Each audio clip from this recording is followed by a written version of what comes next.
That's one of the beauties of geothermal heating and cooling. You actually don't need all of this challenging, oftentimes federal, right, permitting for really big infrastructure projects. If you're trying to, add transmission lines to hook up to a really large solar farm, right, like that takes a good amount of soft costs, so to speak, right, getting all the paperwork and pushing through potentially multi-year long permitting slogs.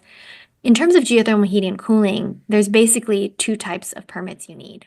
Are you speeding the energy transition? Here at the Clean Power Hour, our host Tim Montague bring you the best in solar, batteries, and clean technologies every week.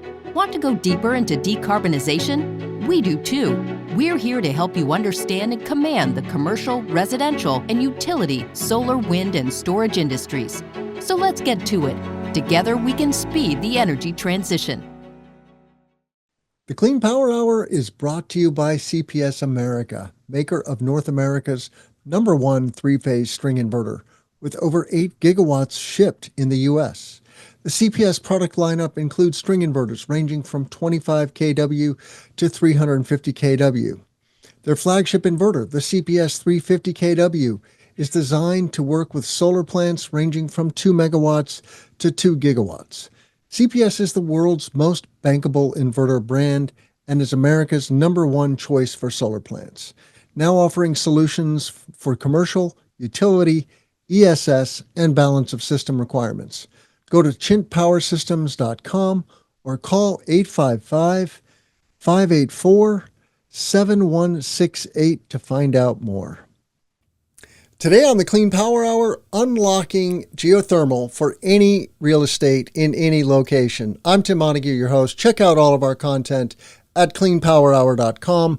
Please give us a rating and a review on Apple or Spotify. Subscribe to our YouTube channel and reach out to me on LinkedIn. I love hearing from my listeners. Today on the Clean Power Hour, my guest is Joselyn Lai. She is the co-founder and CEO of a geothermal company called Bedrock Energy. Welcome to the show, Joselyn. Thanks so much for having me, Tim. It's great to see you again. And I am kind of on a streak, thanks to Titanium Ventures, of doing a series on geothermal. And as you know, my listeners know, geothermal is super abundant. It's in the Earth's crust. And it's just a question of finding new and better ways of getting to that heat and bringing it to the surface for either heating or cooling, depending on where you are and when you are. But Joselyn, tell us a little bit about yourself and how you got into geothermal. Sure.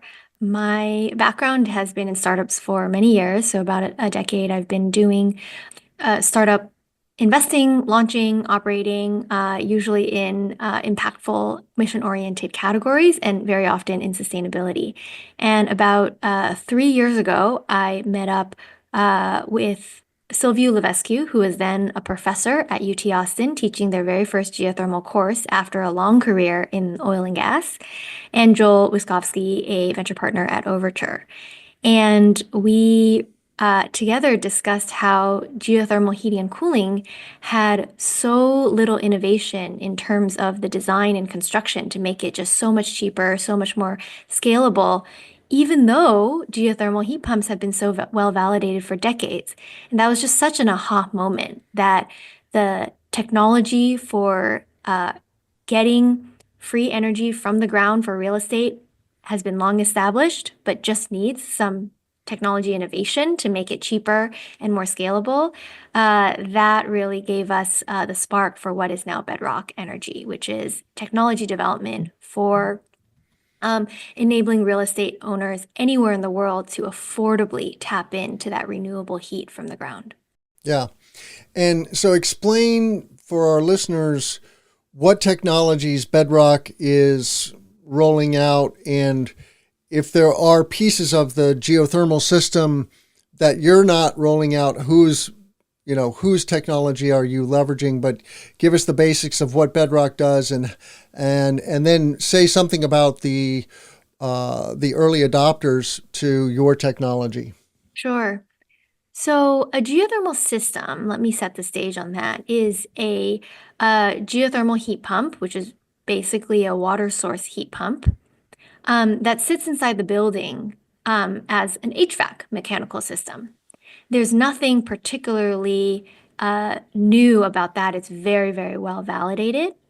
But then connected to that HVAC system are pipes in the ground that move heat in and out of the ground, which is how you're harvesting free, clean heat in the winter and depositing heat in the summer.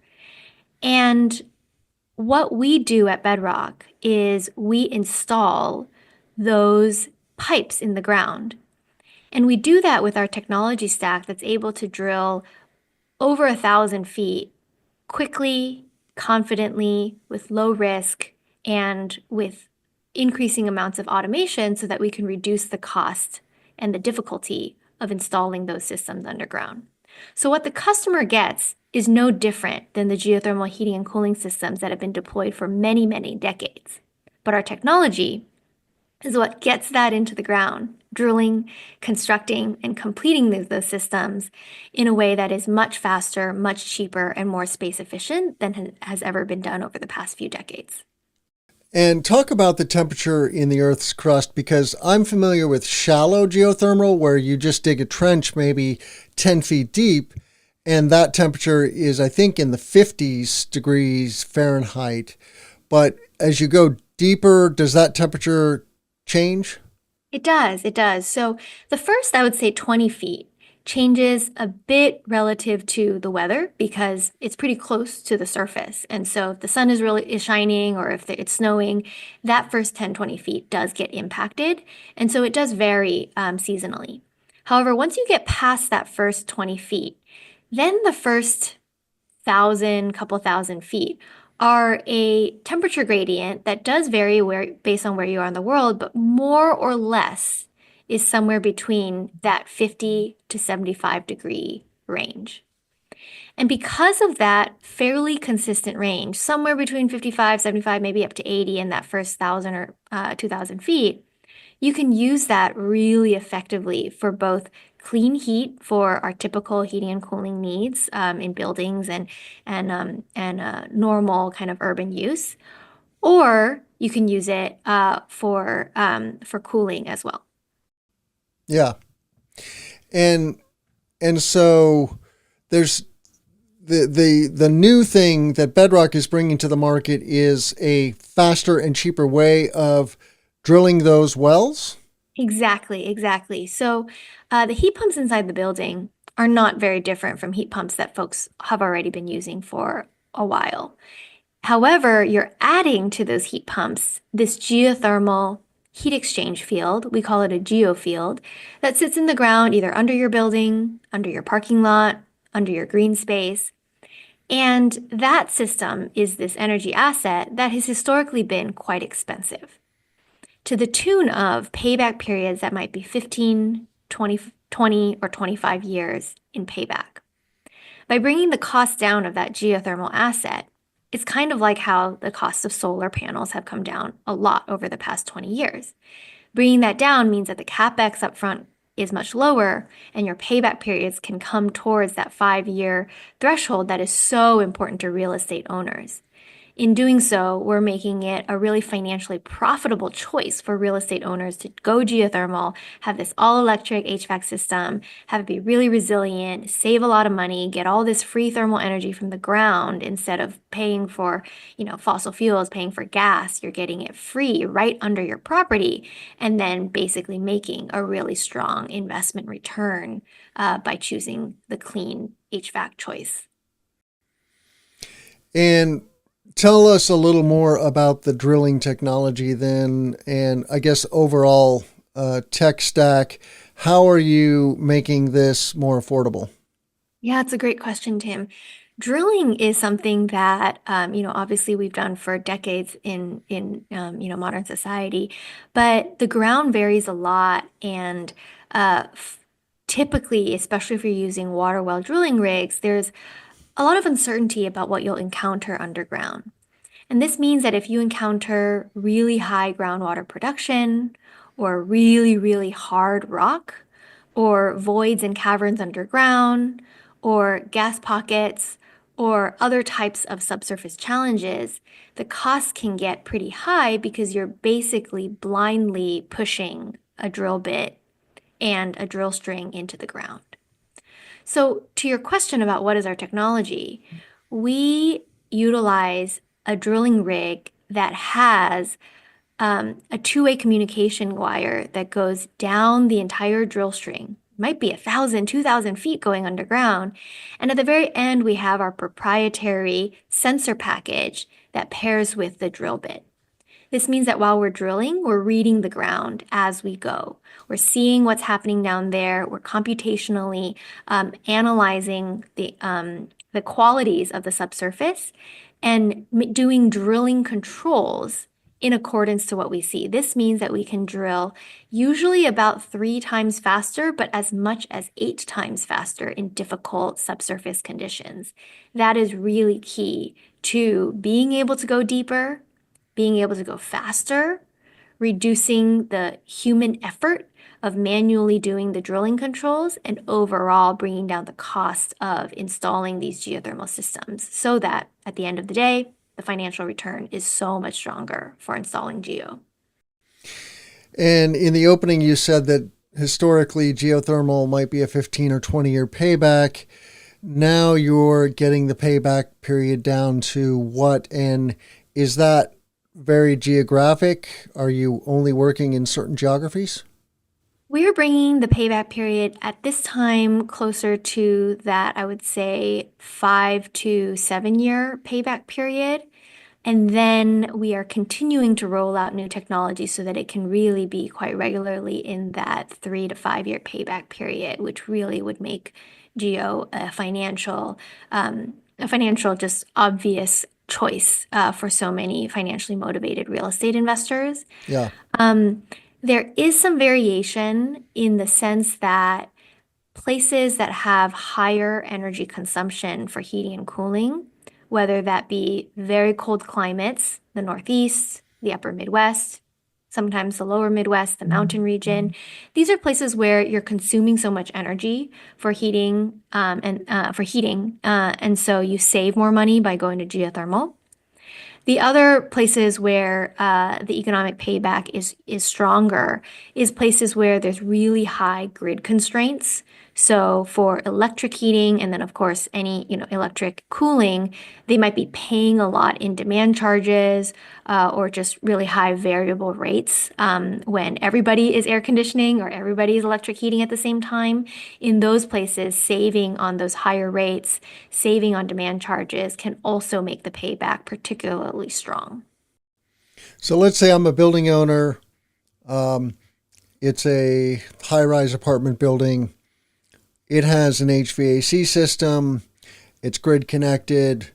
It's probably getting some energy from electricity, some from natural gas. Here in the Midwest, certainly, we get a Bedrock geothermal system. How does the system change?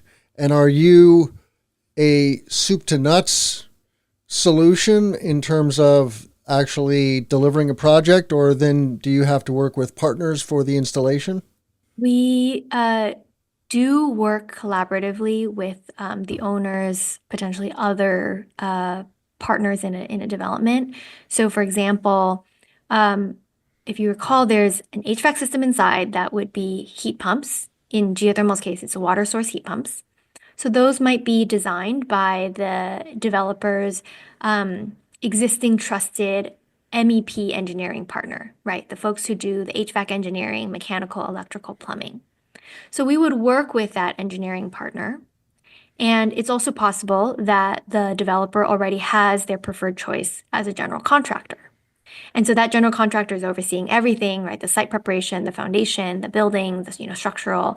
And we would work with them to make sure that the design and then also the construction timing and planning of the geothermal field that goes outside the building, underneath the foundation or underneath the parking lot, that system is designed and drilled and installed in alignment with all the other work that is happening in the building.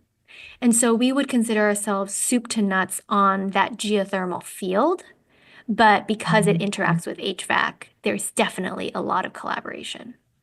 Sure. And where are you getting traction? Yeah, we have been doing our early projects in Texas and the mountain region, so Utah, Colorado. And that is in part because our home base from a technology, headquarters standpoint is Austin, Texas. And so we've tried to stay somewhat closer to home, so to speak.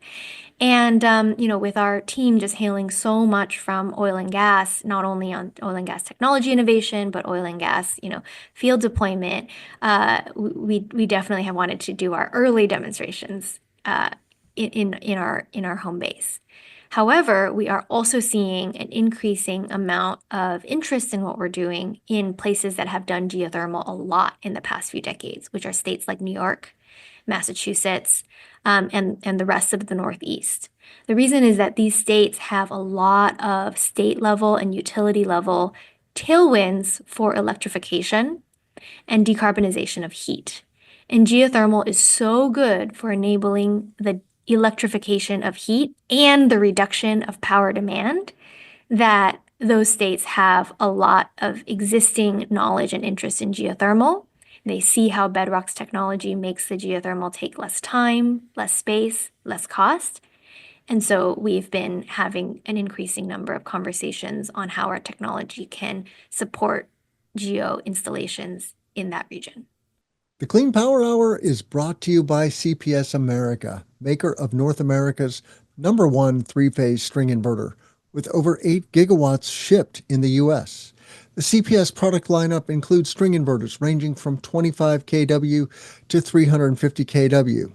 Their flagship inverter, the CPS 350 kW, is designed to work with solar plants ranging from 2 megawatts to 2 gigawatts.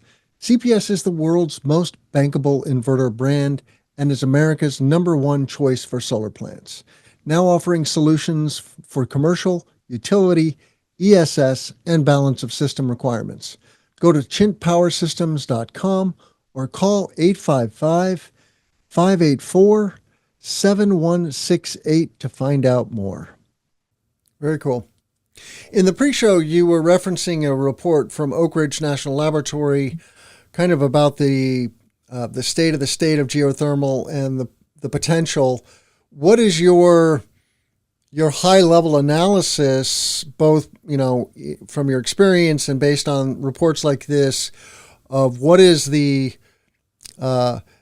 economic and, I guess, decarbonization opportunity, those two things, for geothermal in the built environment in the United States? Yeah, it's this report that you cite is it came out from the Department of Energy, Oak Ridge, and NREL about a year ago, and it describes how at scale geothermal heating and cooling adoption across residential, multi-residential, commercial, industrial across the U.S. can have hundreds of millions of dollars, somewhere between 300, $600 million in economic value and the reduction of necessary grid expansions because of geothermal's benefit in reducing demand. So all of society right now is pushing towards more heat pumps, electric vehicles. There's all these things where electric demand is actually just going up, not to mention, AI data centers that just require so much power consumption. So as all of these buildings, facilities, and infrastructure need more and more electricity, the challenge is that a lot of that electricity demand is going to happen all at the same time in the summer and in the winter because everybody will be electrically heating, air conditioning, and cooling their data centers all at once. And so instead, if geothermal is adopted in at least the building segment and in some industrial segments to reduce that power demand in the winter when everybody is electrically heating and in the summer when everybody is cooling, then you can reduce the amount of generation, transmission, and distribution that we need to add to the grid.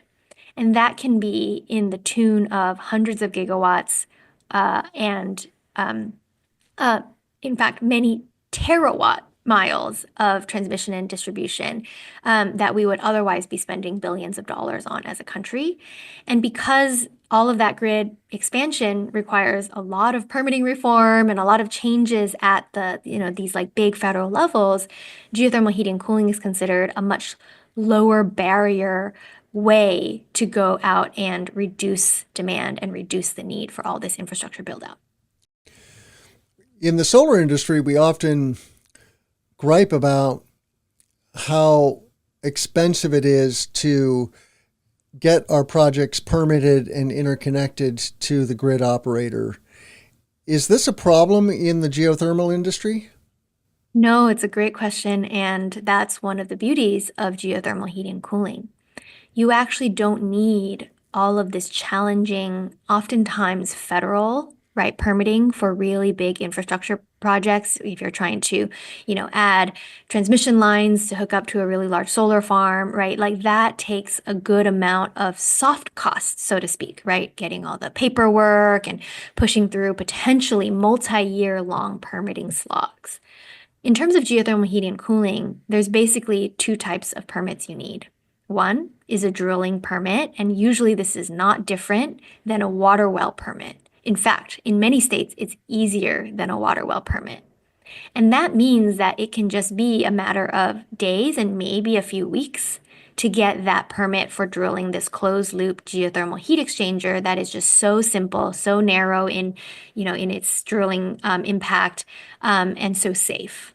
The second permit that is typically needed is an HVAC permit. When you're doing a geothermal system, you're basically putting in heat pumps. And so oftentimes the building, either as new construction or as a retrofit, needs an HVAC mechanical permit to do that installation. Well, that's something that is done thousands of times over in every state as people just do normal building development. And because of that, the issues with permitting are really, really minimal.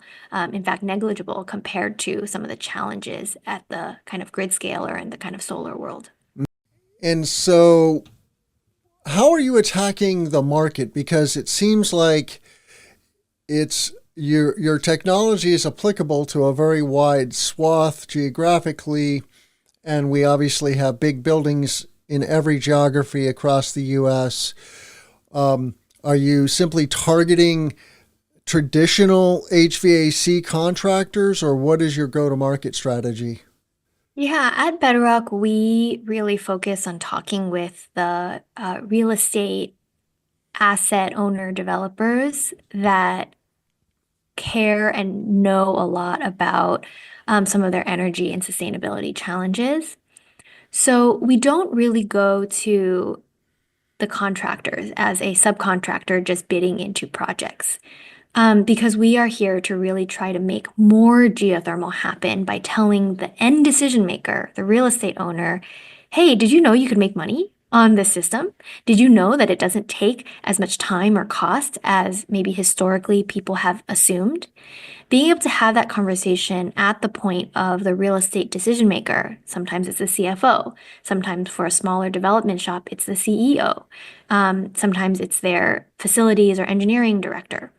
We have that conversation to educate them on how geothermal, which they've already known for years, is the most efficient type of HVAC.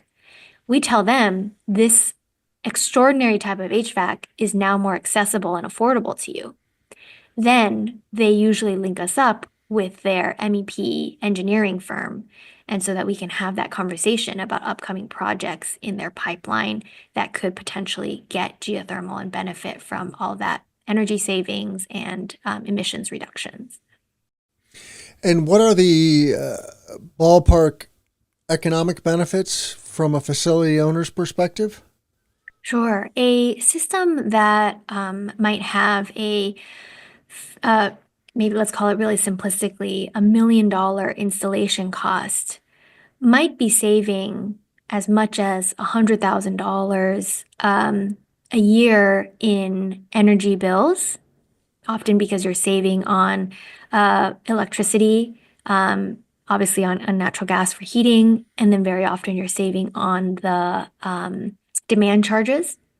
And then on top of that, you might have another few tens of thousands of dollars a year in savings on maintenance costs because very often rooftop HVAC or cooling towers and boilers can be pretty high maintenance, right? You're burning fossil fuels, you're evaporating water. Those are pretty high maintenance pieces of equipment. So by saving this money, and then also by potentially increasing rentable square footage, or increasing your rental price because this building is now LEED Platinum. Typically, that's how we really get to these payback periods that are around that 5 years. And then, of course, owners are often capturing the really strong federal tax incentives and sometimes state level incentives. And altogether, this ends up being really a financially positive value prop. So the investment tax credit applies to your technology, is that right? That's right. That's right. The investment tax credit for clean energy installations does apply to geothermal heat pumps. And what that means is that the geothermal field and the HVAC system overall get somewhere between a 30 and 60% tax credit. This tax credit can be captured by the owner themselves, or it can be transferred on these tax credit marketplaces. And that means that in many cases, when folks are really looking to do a heat pump system, you actually can get more tax incentive back by making that a geothermal heat pump system than a normal air source heat pump system. Cool. So let's step back for a second. We're on this journey to decarbonize the economy and clean the grid. And that's about, net zero in the economy is about 50 gigatons of CO2 pollution globally. When we talk about cleaning the grid, we're talking about a future that is perhaps 50% solar, 40% wind, 10% other. What are some of these broad strokes for geothermal? What is the trajectory that you see for geothermal? Yeah. I mean, in an ideal world where we're really doing the cleanest, most resilient, and most efficient option for buildings, is that the over 5 gigatons a year that is for heating and cooling of buildings could be obviously electrified through heat pumps of all kinds.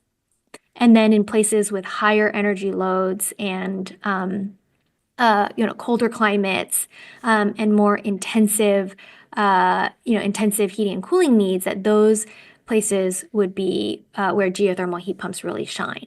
And so that really means that kind of globally, you're talking about 2 or 3 gigatons of carbon emissions that can be really impacted through geothermal heat pumps as the optimal, most cost efficient, and profit generating choice for decarbonizing that heating and cooling.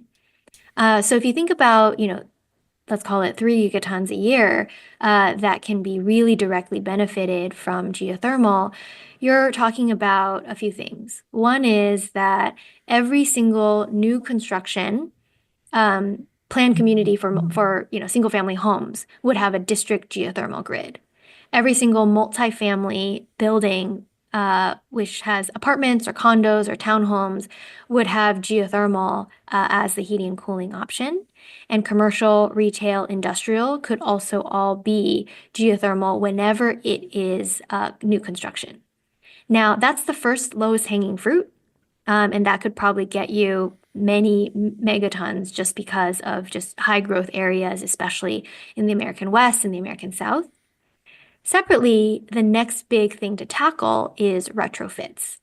And this is where, as we start to look at older cities and existing buildings, existing campuses that are moving to heat pumps and moving to electrified heating and cooling systems, Mm-hmm. in so many of those if the city and the state and the utility level are pushing forward thermal energy networks that are geothermally heated and cooled, then you can get wide swaths of older residential buildings, commercial buildings, retail buildings, and so forth switch to geothermal heating and cooling. That's a little bit of a more difficult challenge, which is why it's so important for public policymakers to be aware of, their role in decarbonizing kind of existing older communities. So the impact that you see geothermal having on, you know, decarbonizing the economy, so to speak, does that boil down to a percent? Is it 10%, 20% as as you see it? I would say in terms of the percentage of HVAC adoption, I think that we'd be really pushing for geothermal HVAC to be around 30 to 40% of new construction Hmm. in the next 15 years. And that's not crazy. That's actually not far from where we are in places like Sweden, and other parts of the world where heating and cooling, consumption is really high, and there is good public policy pressure for decarbonizing heat. So knowing that, 25, 30% is within reach, that is something that we think is very reasonable for all new construction as we kind of like expand geothermal affordability and accessibility in the next few years, to get to those kinds of numbers in the 2030s. In terms of existing building retrofits, that's obviously trickier just because changing all the HVAC inside of a building does take time and cost.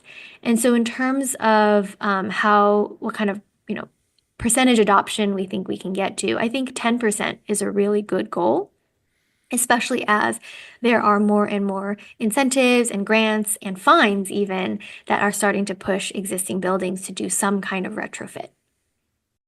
It would seem to me that some of the states you're looking closely at, and maybe you've already said this, but when I think about forward-thinking states around energy policy, I think of New York, Massachusetts, Illinois, California. Am I right?